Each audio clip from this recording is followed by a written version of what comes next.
ಅತಿ ವೇಗದ ಬೈಕ್ ಚಾಲನೆ, 4 ವಾಹನಗಳಿಗೆ ಡಿಕ್ಕಿ, 6 ಜನರಿಗೆ ಗಂಭೀರ ಗಾಯ.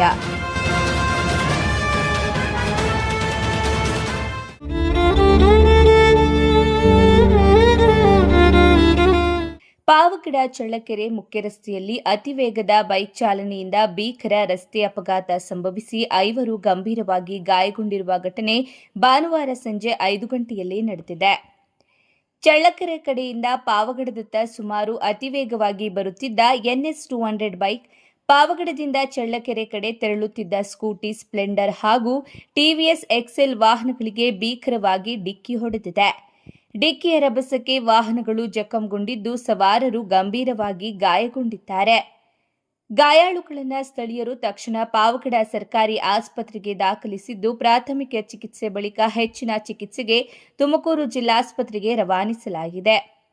ಗಾಯಗೊಂಡವರಲ್ಲಿ ನಾರಾಯಣಪ್ಪ 60 ವರ್ಷ, ಪಾವಗಡದ 20 ವರ್ಷದ ಅರ್ಜುನ್, ಬೊಮ್ಮತನಹಳ್ಳಿಯ 19 ವರ್ಷದ ಅಭಿಷೇಕ್, 21 ವರ್ಷದ ಮಂಜುನಾಥ್ ಹಾಗೂ ಸೋಲಾರ್ ಕಂಪನಿಯ ಉದ್ಯೋಗಿ 21 ವರ್ಷದ ವಿಕಾಸ್ ಸೇರಿದ್ದಾರೆ. ಅಪಘಾತದ ನಿಖರ ಕಾರಣ ಇನ್ನೂ ತಿಳಿದು ಬಂದಿಲ್ಲ. ಸ್ಥಳಕ್ಕೆ ಪೊಲೀಸರು ಭೇಟಿ ನೀಡಿ ಪರಿಶೀಲನೆ ನಡೆಸಿದ್ದಾರೆ.